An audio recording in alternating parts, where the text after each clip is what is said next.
बिस्मिल्लाहिर्रहमानिर्रहीम। अस्सलाम वालेकुम स्टूडेंट्स, मैं आप लोगों का biology instructor Shahbaz Hasan biology class 9th की न्यू बुक के सेकंड चैप्टर की एक्सरसाइज के रिमेनिंग क्वेश्चन के साथ आपके सामने हाजिर हूँ। स्टूडेंट, लास्ट लेक्चर में हमने सेकंड चैप्टर की एक्सरसाइज के एमसीक्यूज को डिस्कस किया था और शॉर्ट क्वेश्चन को डिस्कस किया था। आज के लेक्चर में हम इसके लॉन्ग क्वेश्चन को डिस्कस करेंगे और इनक्विजिटिव क्वेश्चंस को डिस्कस करेंगे। तो सबसे पहला हमारे पास जो लॉन्ग क्वेश्चन है वो हमसे ये पूछा गया है कि डिस्कस करें biodiversity and its significance in maintaining the health of the ecosystem. बताएं कि किस तरह से बायोडाइवर्सिटी की इंपॉर्टेंस क्या है और वो किस तरह से इकोसिस्टम की मेंटेनेंस में अहम किरदार अदा करती है। तो हमारा सबसे पहला जो टॉपिक है 2.1 बायोडाइवर्सिटी के नाम से है, वो आपने अच्छी तरह से याद करना है और उसमें आगे लिखा हुआ है इंपॉर्टेंस ऑफ बायोडाइवर्सिटी, जिसमें 4 पॉइंट्स जो है ना आपको मेंशन किए गए हैं। इकोसिस्टम स्टेबिलिटी है, क्लाइमेट रेगुलेशन है, नेचुरल रिसोर्सेज है और इकोनॉमिक बेनिफिट्स है। तो वो जो आंसर होगा वो आपका इस पहले क्वेश्चन का आंसर होगा। ठीक है, इसके बाद हमारे पास जो दूसरा लॉन्ग क्वेश्चन है AIIMS and importance of classification, मतलब उसने पूछा है कि क्लासिफिकेशन के किस तरह से हमारे जिंदगी में अहम है। तो क्लासिफिकेशन की मदद से हम ऑर्गेनिजम्स को मुख्तलिफ ग्रुप्स में क्लासीफाई कर देते हैं, जिसकी वजह से हमें उनके बारे में मुताला करना आसान हो जाता है, उनकी एवोल्यूशनरी हिस्ट्री को जानना आसान हो जाता है, उनके आपस में रिलेशनशिप वगैरह को जानना आसान हो जाता है।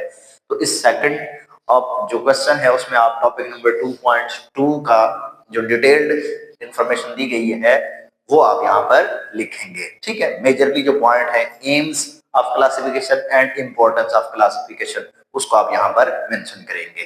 ठीक है, इसके बाद हमारे पास जो तीसरा लॉन्ग क्वेश्चन है उसमें हमें कहा गया है कि describe the Linnean system of classification in detail including the 7 taxonomic ranks.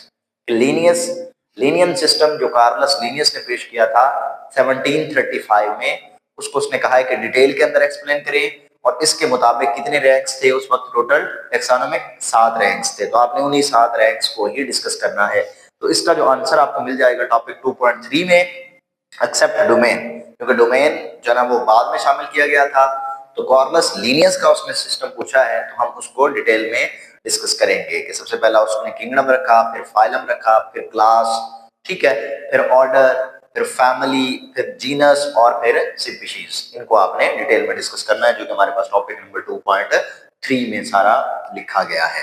ठीक है, बुक के ऊपर जो मेंशन है। इसके बाद हमारे पास जो क्वेश्चन नंबर 4 है उसमें उसने कहा है कि compare and contrast the domain archaea and bacteria की कैरेक्टरिस्टिक्स, मतलब उसकी मेजर जो कैरेक्टरिस्टिक्स हैं उनकी बिना पर इन दोनों को कंपेयर करें, कंट्रास्ट करें, इनका मवाजना करें।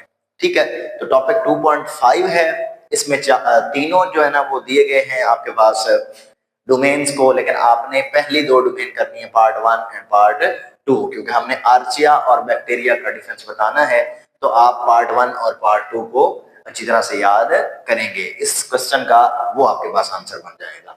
इसके बाद हमारे पास क्या है जी, describe the 4 kingdom of eukarya in details. ठीक है, यूकेरिया के कौन कौन से किंगडम है? किंगडम फंजाई है, किंगडम एनिमीरिया है, किंगडम प्रोटिस्टा है और किंगडम प्लांटी है। उनको आपने डिटेल के अंदर डिस्कस करना है और ये चारों किंगडम आपके पास टॉपिक 2.6 में मेंशन किए गए हैं। ठीक है, तो ये इसका आंसर हो जाएगा। इसके बाद हमारे पास क्या है, status of viruses in classification. ठीक है, कि क्लासिफिकेशन में वायरसेस का क्या स्टेटस है। तो ये भी एक अलग से टॉपिक है जो कि टॉपिक 2.7 है। वो मुकम्मल टॉपिक जो है वो आपके इस सवाल का जवाब है। ठीक है स्टूडेंट, इसके बाद हमारे पास 7वां और लास्ट क्वेश्चन है जो कि डिटेल वाला है, rules and guidelines for suggesting the scientific name to the organisms. Rules लिखें, ठीक है, हिदायत लिखें। जब आप किसी भी ऑर्गेनिजम्स को साइंटिफिक नाम दे रहे होते हैं तो कौन कौन से असूलों को फॉलो करते हैं, कौन कौन सी गाइडलाइंस को फॉलो करते हैं। तो ये हमारे पास टॉपिक 2.8 है, उसका जो पार्ट है rules of binomial nomenclature, importance of binomial nomenclature भी लिखी हुई है। ठीक है, और फिर हमारे पास रूल्स ऑफ बायोनोमियल नोमेनक्लेचर है। आप majorly rules of binomial nomenclature को यहाँ पर मेंशन करेंगे और इंशाल्लाह आपका ये आंसर जो है ना वो ठीक हो जाएगा। तो ये हमारे पास डिटेल्ड क्वेश्चन थे जिनका मैंने आपको टॉपिक नंबर भी बता दिया है। ठीक है, आपको अगर मजीद कुछ समझना है इन टॉपिक में से तो जो सीरीज वाइज लेक्चर हुए हैं आप उसी टॉपिक को सर्च करेंगे, इंशाल्लाह वो आपको टॉपिक मिल जाएगा, ठीक है, और उसको आप अच्छी तरह से याद कर लेंगे, ठीक है। इसके बाद हमारे पास जो क्वेश्चन है डी पार्ट इनक्विजिटिव क्वेश्चंस, उनमें सबसे पहला जो क्वेश्चन उसने पूछा है हमसे वो क्या है जी कि how might placing an organism in the incorrect taxonomic group affect the conservation और साइंटिफिक स्टडीज, कि आप किसी भी ऑर्गेनिजम्स को उसके ग्रुप जिसमें उसको होना चाहिए था वहां पर नहीं रखते हैं, किसी और जगह रख देते हैं, तो इसका क्या असर होगा आपकी कंजर्वेशन और साइंटिफिक स्टडीज के ऊपर। तो ये आपको ऑप्शन आंसर मैंने लिख के दिया है कि मिस क्लासिफाइंग एन ऑर्गेनिजम्स, कि अगर हम गलत क्लासिफाई कर देते हैं किसी ऑर्गेनिजम्स को, कैन हैव सिग्निफिकेंट कॉन्सिक्वेंसेस, के इसके बहुत जो है ना बुरे असरात हो सकते हैं for conservation efforts and scientific studies, के कंजर्वेशन एफर्ट्स के लिए भी और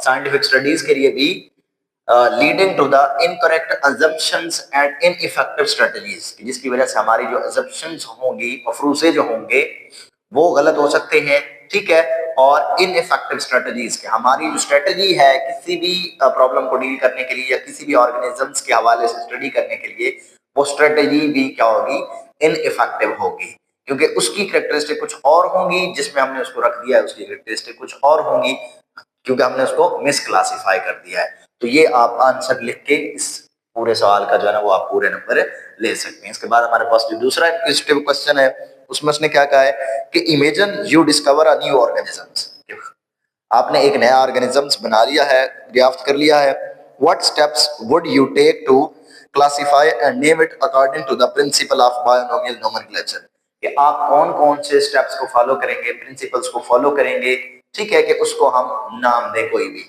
ठीक है। तो आप क्या करेंगे जी, क्लासिफाइंग अ न्यू ऑर्गेनिज्म, कि जो आपने नया ऑर्गेनिजम्स दरियाफ्त किया है उसकी क्लासिफिकेशन जो होती है वो क्या करती है जी, involves a series of steps, कि उसमें सीरीज ऑफ स्टेप्स इन्वॉल्व होते हैं, उसमें शामिल होते हैं जो कि हमें फॉलो करने होते हैं। सबसे पहला स्टेप कौन सा है जी, इंक्लूडिंग ऑब्जर्वेशंस, ठीक है, उसमें ऑब्जर्वेशंस आ जाती हैं, कंपैरिजन आ जाता है, ठीक है, एंड एनालिसिस, ठीक है, ये 3 स्टेप्स हैं to determine the taxonomic hierarchy, ठीक है, कि उसकी टैक्सोनॉमिक हायरार्की क्या होगी, जो कि हमने टैक्सोनॉमिक रैंक्स में पढ़ा था, ठीक है, कि डोमेन होता है, किंगडम होता है, फाइलम होता है, क्लास होती है, ऑर्डर होती है, फैमिली, जीनस, स्पीशीज, ये हम किसी भी नए ऑर्गेनिज्म की सारी चीजों को डिटेल में देख रहे होते हैं, ठीक है स्टूडेंट।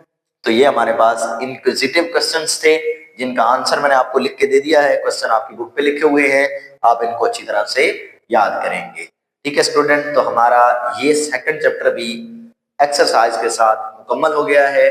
मैं उम्मीद करता हूं कि आपने बहुत अच्छी तरह से लेक्चर को सुना होगा और बहुत अहम पॉइंट्स को नोट कर रहे होंगे और अपनी तैयारी पर भी भरपूर तवज्जो दे रहे होंगे। अल्लाह हाफिज।